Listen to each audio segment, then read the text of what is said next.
Hello and welcome to the Pretty Good Gaming Daily Triple, your no shit gaming news video. That's 3 news stories in one video with zero faff. Avengers has seen more than its fair share of problems, and those problems don't seem to be slowing down. Technical issues, lack of content, questionable monetization, those were just the beginning. Following the recent patch to add a new boss enemy and the Cosmic Cube event, Square Enix somehow introduced a bug which displayed important user information on the screen. This ranged from your username, the date and time, and most importantly, your actual IP address. This is a huge blunder which has potentially doxed a significant amount of the game's player base, especially those who stream the game. Square has sort of acknowledged the bug, but rather than pointing out that it's actually users' IP addresses that are exposed, you know, the most important bit of info there, it simply said, "We are aware of the issue where a floating string of text appears on screen and are investigating. Thank you for your reports." This is farcical at best and an unmitigated disaster at worst. I'm actually kind of surprised they didn't spin this as some meta-narrative that the villains are trying to steal your info. The official Marvel's Avengers Twitter account also suggested that people just refrain from streaming. It may be low-hanging fruit, but I'm going to take it anyway.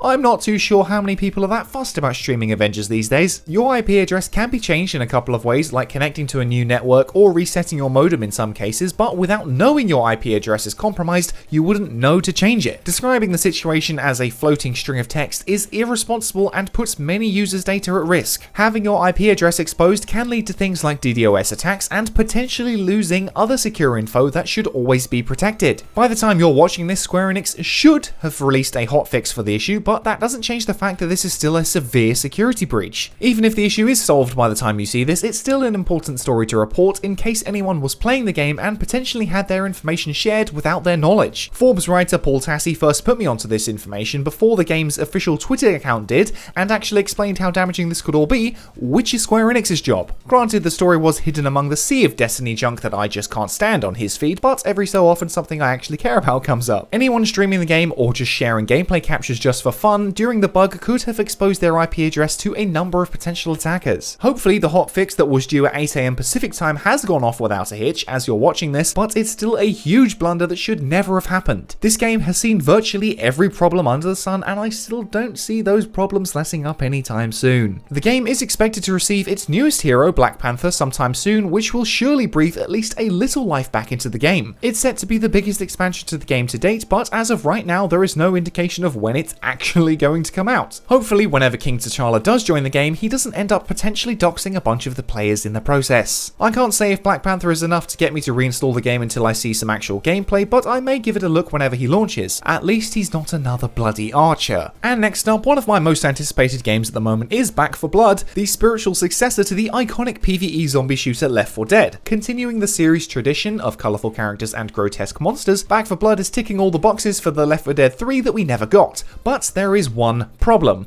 It's always online. That's not a huge issue for many people as they have a decent and stable internet connection, but it's not ideal for everyone. Back 4 Blood's focus is on 4-player cooperative play, but it is possible to play on your own in single player with AI companions. Even when you're playing solo though, you'll still have to have a constant internet connection, which can really ruin the experience. If your internet goes down, you can't play the game. If your internet struggles, you can't play the game. If you have limited bandwidth or have to share it, you can't play the game. If in a couple of years they just decide to shut off the servers, you can't play the game. And if your internet is perfectly fine and running fast, you sometimes still can't play the game because of server-side issues. Think back just a couple of months ago when Outriders launched. That game had huge connectivity issues on day one to the point where it was literally unplayable for many people. Those issues were undoubtedly exacerbated by the game being on Xbox Game Pass on day one, causing a massive influx of additional players. And would you know it, Back 4 Blood is also coming to Xbox Game Pass on day one. Even if you just wanted to enjoy the game by yourself, you're probably still going to get screwed over by the inevitable connectivity issues that happen with every single new online game launch. The game is built for 4-player co-op, so the best experience will be to play with friends, but the only way to do that is with an online connection, as local co-op is not an option, which also really sucks. It is somewhat understandable as it's a bit of a pain in the arse to make it playable in split screen, but it's still a real shame, especially as Left 4 Dead has such a strong legacy of being a couch co-op series. I'm pretty sure every single time I played was with friends in split screen at sleepovers as a teenager. Left 4 Dead 1 and 2 could both be played offline with local co-op, which helped establish the incredible legacy both games still have today, but Back 4 Blood is doing neither neither of those things. More and more games are going this way as couch co-op is all but non-existent anymore. Back 4 Blood was looking like a day one for me, but now I'm going to hold off a little to see if the servers can actually handle it, which I very much doubt they can, because they never can. I was going to buy it on PC, but I'll probably just give it a look on Xbox Game Pass to assess the damage. You never know, it might run like a dream, but based on past experience, I very much doubt that. Don't get me wrong, it still does look really cool, and I'm still probably going to get it at some point, but this always online nonsense does sour me on it. And finally, moving from one PvE, always online, no split screen shooter to another,